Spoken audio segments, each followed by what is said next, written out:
cidadania, educação, comunidade, saúde, comunicação, universidade, cultura, debate. Cidadania em Debate. Boa noite. Começa agora o Cidadania em Debate, um programa do Sindicato dos Servidores Públicos do Ensino Superior de Blumenau. Este é um espaço que trata questões de interesse dos trabalhadores do Vale do Itajaí. E no programa de hoje o assunto é suicídio, um tema espinhoso, que chama atenção na região sul do Brasil e que precisa ser discutido entre os profissionais de saúde e a própria população brasileira. Isso equivale a dizer que não adianta fechar os olhos para números que preocupam, segundo dados aí do Ministério da Saúde.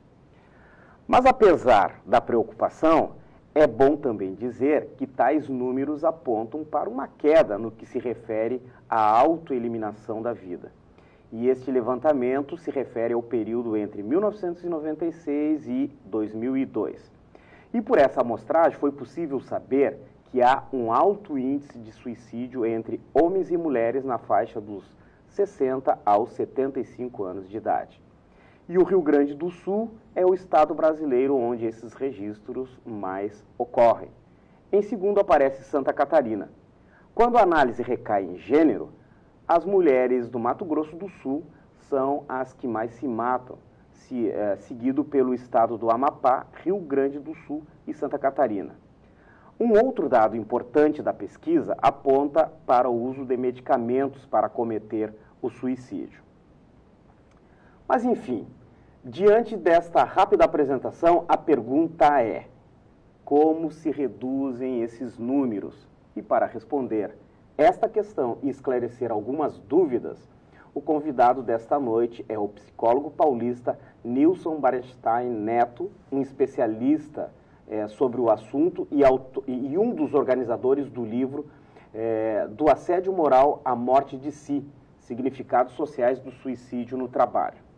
Vamos começar a conversa com a seguinte questão. Bom, primeiramente, boa noite, Neto, obrigado por vir aqui ao Cidadania em Debate, e eu vou começar a nossa conversa perguntando o seguinte: as pessoas são suicidas, no modo geral? Bom, Carlos, boa noite. Eu agradeço a vocês o convite, é um prazer estar aqui podendo discutir essa questão com vocês. Como você disse, é espinhosa, mas é necessária. Né?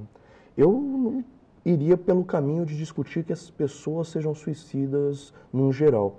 Eu acho que o suicídio é uma possibilidade que está dada na vida de todas as pessoas. E é uma possibilidade que só está dada na vida das pessoas. O suicídio é um ato exclusivamente humano, certo? Então, daí a gente pode falar que só o humano é suicida. Agora, pensar que as pessoas são suicidas, para mim, valeria mais a pena a gente pensar em o que acontece nas organizações, na organização das sociedades, que faz com que, ou que proporciona que o suicídio se torne a opção desejada por essas pessoas. Se é uma opção que está dada para todos, porque algumas optam por ela. E outras optam pela vida, né? E por que que, em alguns momentos históricos, mais pessoas optam por abandonar a vida e não por permanecer na vida? Né? Então, eu acho que ao invés da gente olhar exclusivamente para a pessoa, a gente, sem perder o olhar nas pessoas, deve olhar também para as organizações sociais onde elas estão inseridas. O assunto é espinhoso, a gente abriu aqui, mas não deixa de ser interessante de ser discutido. E uma das coisas que fica evidente aqui, que você organizou, é um dos organizadores, de um livro em que discute o suicídio no trabalho. Como é isso, suicídio no trabalho? Bom, recentemente, os suicídios relacionados ao mundo do trabalho vêm crescendo muito. E cada vez mais vem se tornando difícil de esconder essa realidade. Porque, em geral, o que se fez historicamente foi colocar a responsabilidade no indivíduo, culpabilizar o indivíduo e dizer, bom, ele se matou, mas isso não tem nada a ver com o trabalho, não tem nada a ver com a família, não tem nada a ver com nada. Tem a ver com o organismo dele, ou com o psiquismo dele, talvez até com a família, mas jamais se pensava no mundo do trabalho. Só que de uns tempos para cá vem havendo uma série de suicídios relacionados especificamente com essa esfera da vida das pessoas. Recentemente na França, Peugeot, Renault e France Telecom tiveram altíssimos números de suicídios dentro das suas fábricas. Mais recentemente ainda, a Foxconn, uma empresa que está na China, mas que ela ela faz trabalhos para grandes empresas como a Dell, HP, Apple e outras, teve um altíssimo número de suicídios na sua fábrica principal em Shenzhen. Essa empresa está vindo com força para o Brasil. Já tem 2 fábricas montadas e estão vindo com ganas de crescer. E a pergunta que fica é, será que isso vai começar a acontecer aqui também? Aqui no Brasil, a gente tem que pensar que bancários, trabalhadores dos Correios, policiais, talvez. Policiais militares, são índices altíssimos, petroleiros, né, são índices altíssimos de suicídio, e que pouco a gente fica sabendo. Em geral, esses dados nós ficamos sabendo em discussões nem sindicatos com os trabalhadores. Né, a professora Margarida Barreto, que é uma médica do trabalho, que também vem pesquisando, que foi quem me convidou a pesquisar essa questão do suicídio relacionado ao trabalho. Professora? Margarida Barreto. Ela é de onde lá? Ela é da PUC de São Paulo também. De São Paulo. Porque eu pesquiso o suicídio de uma forma mais geral, né, e principalmente relacionado à sua história, a história do suicídio. A Margarida vinha pesquisando essa questão do suicídio relacionado ao trabalho e nós começamos a trabalhar juntos, que foi um dos resultados, que teve como um dos resultados esse livro e também uma cartilha para promoção da vida entre trabalhadores. E aí eu queria frisar esse termo promoção da vida, porque em geral o que se trabalha é com a questão da prevenção. Né, a prevenção ao suicídio. Agora, por que a gente previne as coisas? Para que elas não aconteçam. Sim, claro, sim, lógico. Sim. Agora, ao prevenir e ao impedir que as coisas aconteçam, como isso está sendo feito? Porque a forma de prevenção que a OMS propõe, e a gente não pode esquecer que a OMS ela tem um papel na organização da sociedade, ela tem o papel de fazer a manutenção da sociedade como ela está. A forma que ela propõe de prevenção ao suicídio faz com que as pessoas permaneçam vivas e suportando aquela condição de vida miserável que lhe fazia desejar a morte. Elas continuam submetidas àquilo, porque elas não lhes dão condição de entender o que ele está querendo, o que ele está fazendo desejar a morte. Aí a gente vai pegar o caso talvez mais específico do profissional da segurança, né, o policial, né? Porque ao mesmo tempo que ele combate a violência e tenta evitar né, que ocorram homicídios, ele é um profissional que é vulnerável, né, a essa condição. Quando você aponta aí, né, nas organizações, né, na tentativa, o que é possível trabalhar, né, junto ao profissional, ao trabalhador? O que é possível orientar?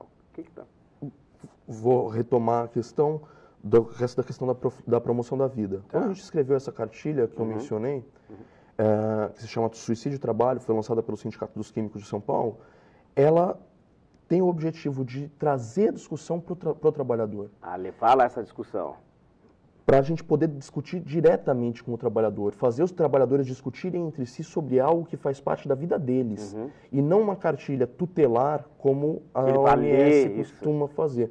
A nossa ideia é fazer um linguajar que seja passível da leitura e discussão, e não a OMS que escreve cartilha para patrões, ou para professores, ou para agentes da saúde, mas não escreve para as pessoas. Sim, facilitar o entendimento, né? Facilitar o entendimento e a reflexão a respeito. Neto, olha só, a gente está abordando aqui esse tema do indivíduo que está negando a vida, ele próprio está negando a vida, e nós vamos perceber que a região sul do Brasil é onde os números, né, são altos índices. O que leva a ser a região sul ser o território, ser o espaço onde esses números são altos? Tem várias pesquisas buscando tentar entender isso, mas uma das coisas que fica clara é pela questão da agricultura e do uso de agrotóxicos. Né? Eu acho que essa é uma questão que é evidente, lógico que ela não é a única, e outras têm que ser buscadas, mas essa é uma dessas questões importantes de se pensar. Também os números apontam aí, né, homens e mulheres, na faixa dos 60 anos de idade. Os índices de suicídios entre os idosos são os mais altos historicamente. Agora, na atualidade, os índices que mais crescem são entre os jovens. Jovens entre 15 e 25 anos algumas pesquisas apontam 30 anos, mas são os índices que mais crescem. E aí é realmente o que a gente tem que pensar. O que na organização da nossa sociedade leva as pessoas idosas e as pessoas jovens à morte? No século passado, o Freud, que eu estou usando aqui como sujeito histórico e não como um teórico com o qual eu trabalho, o Freud, ele perguntou, numa palestra, uma conferência que ele fez sobre o suicídio, ele perguntou o que as escolas estão fazendo que, ao invés de levar os estudantes a desejarem a vida, os está levando à morte. O que está acontecendo com as escolas? Bom, tempos se passaram, o século virou e a pergunta continua a mesma. Porque hoje o jovem ainda passa boa parte do dia dele, da vida dele, dentro de uma instituição de ensino. O que está acontecendo nesses espaços que, ao invés de fazer eles desejarem a vida, lhes faz desejar a morte? E em relação aos idosos, o que nós estamos fazendo na nossa sociedade para não contribuir ou colaborar para que essas pessoas tenham uma melhor qualidade de vida, uma melhor possibilidade de existência nessa realidade? O idoso, numa sociedade que visa a produção a qualquer custo, a produção vale mais do que as pessoas, o idoso que deixa de produzir, ou deixa de produzir como se desejava, ele passa a ser desinteressante. E cada vez menos atenção lhes é prestada e é dada. O idoso começa a ser visto como um fardo na sociedade. E aí faz muito sentido que ele busque a morte. E nessa mesma pesquisa, nesse mesmo levantamento, aí nós vamos ter a questão de gênero, né? As mulheres no Mato Grosso do Sul. E aí também, que tipo de explicação, né? Mato Grosso do Sul. Uma questão em relação ao gênero que é importante a gente colocar é a seguinte: os homens se matam mais, as mulheres tentam mais. Ah, é? E aí, isso mundialmente, tá? Isso é só na China que as mulheres se matam mais do que homens, e, se eu não me engano, no Vietnã, mas aí eu não tenho certeza. Mas na China é com certeza. Agora, o que acontece no Mato Grosso do Sul, realmente eu não vou saber te dizer. Mas o que eu quero apontar é isso, né?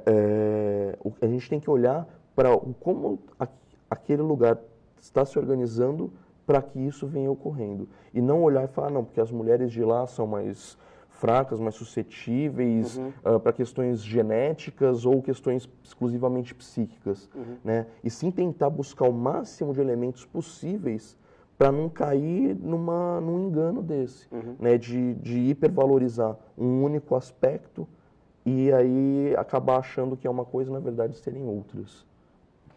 Muito bem, nós estamos discutindo a questão do suicídio, um assunto espinhoso, e o nosso convidado é o psicólogo Neto, né, que vem analisando esses números e essas condições, o que levam, né, o trabalhador, muitas vezes, a tirar a vida. E a gente volta para continuar esse nosso assunto.